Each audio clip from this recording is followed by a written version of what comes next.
Hi guys, my name is Karina. Welcome to my Amazon FBA channel. This video is going to be about products that I don't sell on Amazon, products that you shouldn't sell on Amazon, especially if you're a new seller. And I've done product research for so many hours and I totally see a disaster happening with some of the products if I pick them. So I made a list on my cell phone right here, notes, and I will read them off to you and explain why.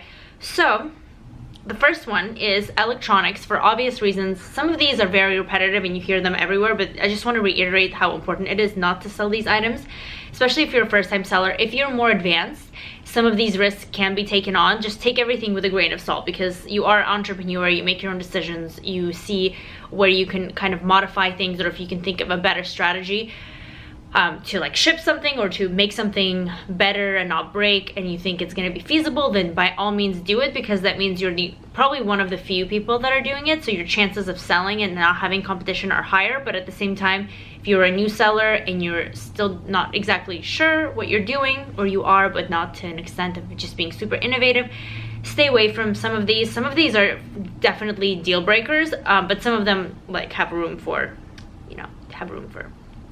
well, you can improvise and maybe ship these. Okay, but the first one is electronics, and that's because they have a really high return rate. They break easily, especially if they're from China. It's hard. I stay away from electronics. If you're more advanced, you can get into it. I just personally don't like electronics, just for that simple easy reason of them not working. I mean, maybe it could catch fire. That's probably really dangerous, and I mean, it's probably not as common, but just having a high return rate is the number one thing. The second thing is things that have a lot of moving parts or things that are breakable. So moving parts is like some complicated little tool that has tiny little parts in it that can break during shipping. Something can fall off. I actually did that one time. One of my first products, and definitely broke in shipping. It became detached, so I was getting negative reviews for that. So you have to, if you do that, and things like glass especially as well, it's not a no for sure. This is something that's totally negotiable, because if you are an advanced seller, or even if you're a new seller and you want to use more brain power, you can definitely figure out how to really package it correctly to make sure it doesn't break, and then you can get away with it and it won't break. But still, it's still a little bit risky. You know, if you're trying to play it on the safe side, you can still avoid it. The third thing that's not negotiable is patented items. You guys can get in a lawsuit, your listing will be removed. So patented or trademark, for example, you can't sell like Nike or Adidas. You can't sell like the Squatty Potty or things like that, because they're patented products. They're very unique. You can look this up on Google Patents, and usually a product that is actually patented is very obvious. If you type it into Google, they have their own site, and it's just very brandable. And it's usually, it will be, if it's an active patent and not expired, it's going to be pretty much taking over the entire Amazon page and the listing. And if not, all the listings that will be on that page are going to be no older than 2 weeks, because Amazon still hasn't taken them down yet. So we'll make sure to watch out for that and really do your research. Go into Google and then go into Google Patents to make sure that the product you are looking at selling isn't patented. If the numbers are like perfect and there's hardly any sellers, it's probably a patented product. So yeah. The fourth thing I don't like or the third thing, or the second, I'm just gonna list this off and then you guys can count it off. So I don't like selling items with a lot of SKUs and variations, such as clothing. Clothing is hard to sell in the first place because it's like competitive on Amazon. The sizing is hard. But things with a lot of SKUs, like for example, like 50, not 50, but even like 3, 4, 5 color variation, different sizes, it's too much of a headache. I think that, you know, when you import it, you're not sure which size is gonna sell well. You have to do more stock management to make sure you don't, like, which size is selling more or which color is selling more, and then you have all that inventory, which is lost opportunity costs.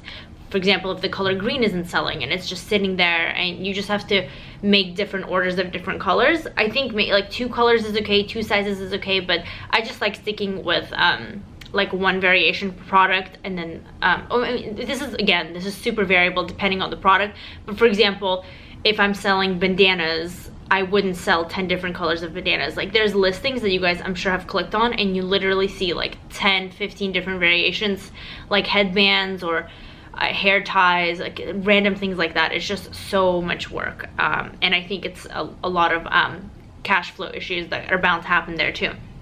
The fourth thing I don't like selling are commodities, which are basically very, very common items.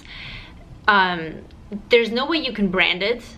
The price point is usually super, super low for them, and you can get hijacked easily because you can't brand it, and competition is just really, really easy to get to you. For example, like forks and knives, it's really, really hard to sell things like that, or like a stapler, a hole puncher, things like that, unless you come up with like a really creative design and there's a market for a hole puncher that's pink and has wings, then maybe you can sell it. But I just like staying away from those because usually for all those reasons that I listed. I don't like selling low price items either. I found a lot that have really good margins, but unless they are selling like hotcakes and like crazy numbers a month, like 1,000 a month, 1,000 units a month, and even if you're making like $2 profit, I mean, that's $2K a month, that's not bad. But it's really hard to find things like that because a low price point, if it's under $10, you risk it being marked by Amazon as an add-on item, which means a customer, I believe, has to spend $35 in order to even be able to add that item into their cart,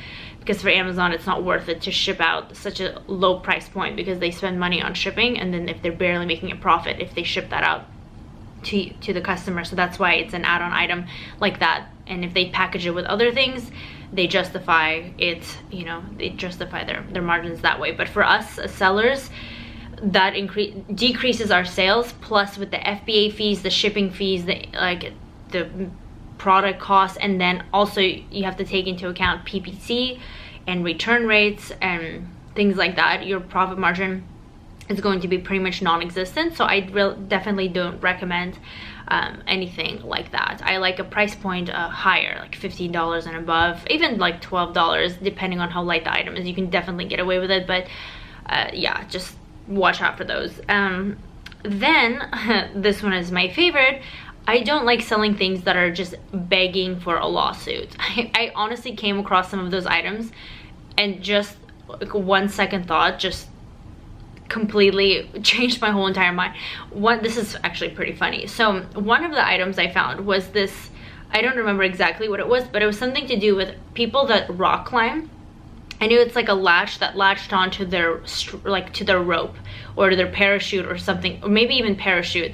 But I just thought like, and the margins for this product were really, really good. You could market it basically as like a premium product. You could package it really well, and then, you know, you could actually make some serious money with the product I found. I don't remember exactly which one of those it was, but it was like horrific because they thought about it.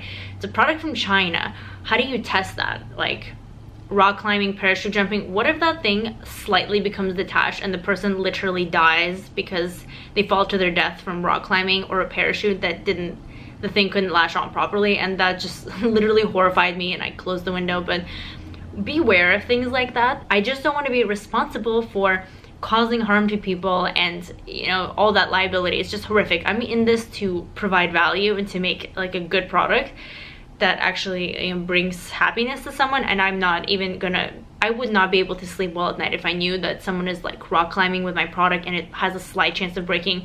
I don't think that's a business I would ever want to go into. It's just way too much liability, and I don't think I could live with myself if someone got hurt due to my product. Like you can pay me billions, but I'm not getting in there, no.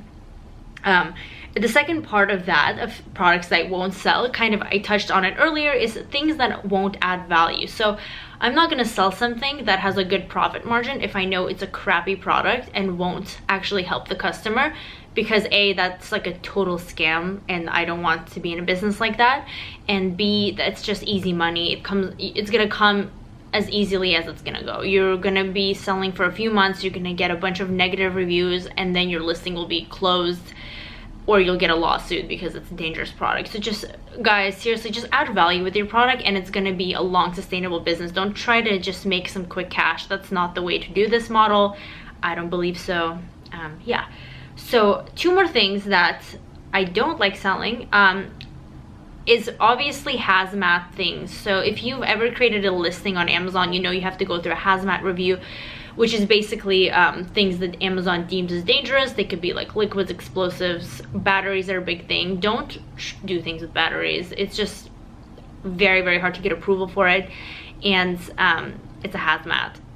It's gonna be a headache. And maybe if you're super advanced, I actually got approved for like the hazmat program where they let me sell things like that, but it's just, I don't know, it seems too crazy. I feel like there's opportunity in there since there's not that many people doing it, since they're scared.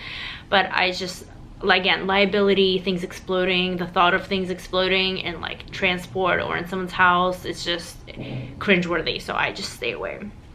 And then the obvious thing that I don't sell are things that are restricted on Amazon, and there's a whole entire list and categories of things that are restricted on Amazon that you can't sell. Just because it's on Amazon and there's listings for it does not mean that you can sell it. So don't go around ordering like $2,000 of inventory prior to checking if it's restricted.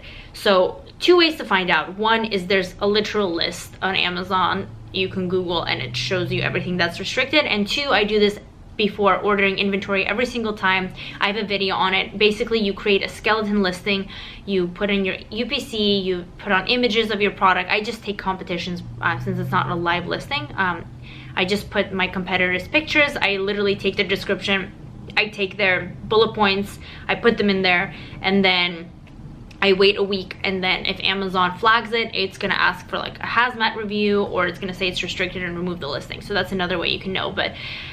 And I also call Amazon. That's the third way. I call them and I say, hey, can I sell this? And they usually tell me that it either needs paperwork or I can't sell it. So there's really easy, it's like the easiest thing to avoid. Just don't get stuck with hundreds and thousands of units of inventory. That wouldn't be good. It's a cash flow issue, guys. But yeah, those are the 9, 10, 11. Not exactly sure how many numbers of things that I do not like to sell on Amazon, and I don't recommend for you to sell on Amazon. But that being said, there are literally millions and millions of products on Amazon, so you guys don't have to worry about it. There is going to be at least like 5,000 products that you can sell. Just stay away from these restrictions and you will be fine. I hope that this video was helpful to you guys and that you learned something. Please subscribe to my channel and also follow me on Instagram if you want to know more info, and I hope you have a fantastic day. I will see you all in my next video.